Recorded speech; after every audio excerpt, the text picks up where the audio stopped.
secret is very simple once you have grasped it. What you must do first is determine that nothing will stand in your way. It is important to get this straight before you begin. Now then, here is how it works. What you want to do is to start your own bank. Once you have done that, you can almost immediately cash in on our amazing secret.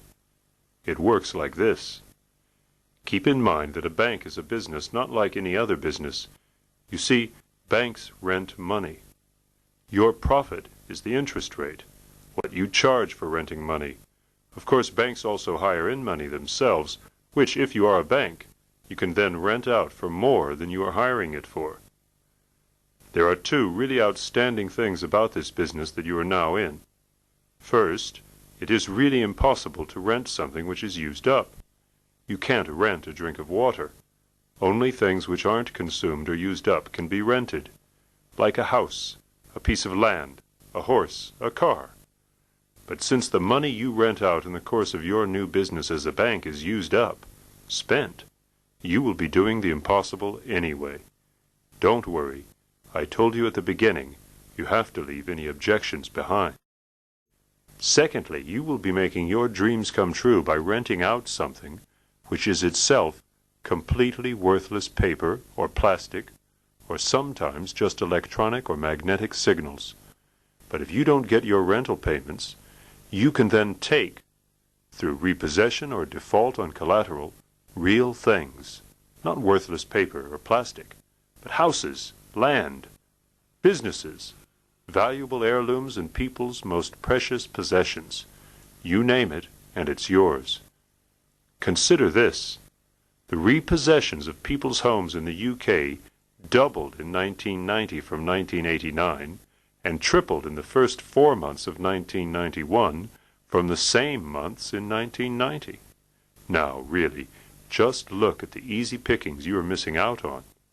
And please remember, these are obtained through the employment of no real resources, property, or valuable assets at all.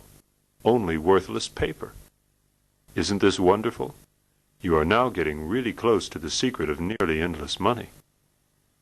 Of course, you must spend some time now studying how your new bank actually works.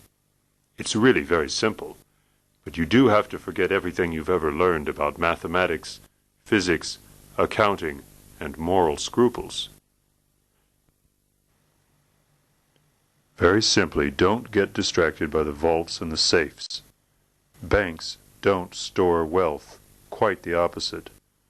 Banks create wealth out of nothing.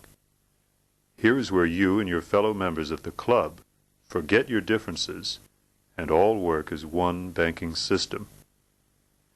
It all goes back to a long time ago, when people, ordinary people, had real wealth as their money. That is, they used gold, silver, and other commodities which had value in their own right. Oftentimes this money was left in safe keeping at the goldsmith, who usually had a strong box or storeroom.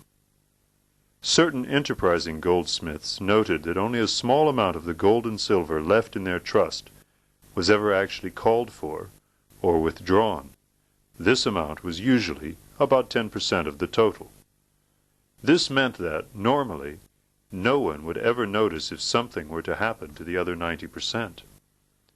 Something did happen. Lending money at interest was the perfect incentive to get these goldsmiths, and others in similar positions of trust, to take advantage of the 10% phenomenon and use the remaining 90% of other people's wealth to lend out for profit. We bankers do exactly the same thing today. But the most important point is something even more incredible. Not only is the 90% of the deposits which we've lent out at interest almost never missed, in fact, we bankers discovered it doesn't need to have been there in the first place. That happened like this. Originally, of course, traders and merchants and people in general used real wealth, including gold and silver, for their transactions. However, often it was more convenient to leave the valuables in storage and merely write an instruction, or IOU, which could be redeemed by the other party in the transaction. Soon, however, these IOUs and instructions were not being redeemed, but were being traded in second and third transactions and so on, merely passing on the promise to pay to the next vendor in each case. The gold or silver never moved. The goldsmith would be bound to pay the gold to anyone who presented the promissory note, but if it wasn't presented, then the gold was lying idle while the paper did all the work. You may not have noticed, but at this point, who needs the gold? Well, certain wily goldsmiths did notice. These were the ones with the real nose for banking. The realization that these men had has remained at the core of banking ever since. You see, they recognized that people had transferred the value of the gold to the paper. That knowledge was the turning point. It gave the bold or avaricious the opportunity to create purchasing power by merely producing paper with nothing at all in reserve to back it up. Money for nothing. I bet you're asking yourself, why didn't I see this before? You're probably kicking yourself right now because you didn't click to this fantastic secret earlier. Well, the fact of the matter is, nobody else sees the truth either. Once the banking business started, very soon people all over started to worship money. Money is their god. After all, it is only an idea, a belief. In fact, it is nothing more than an empty promise, an idol of worship.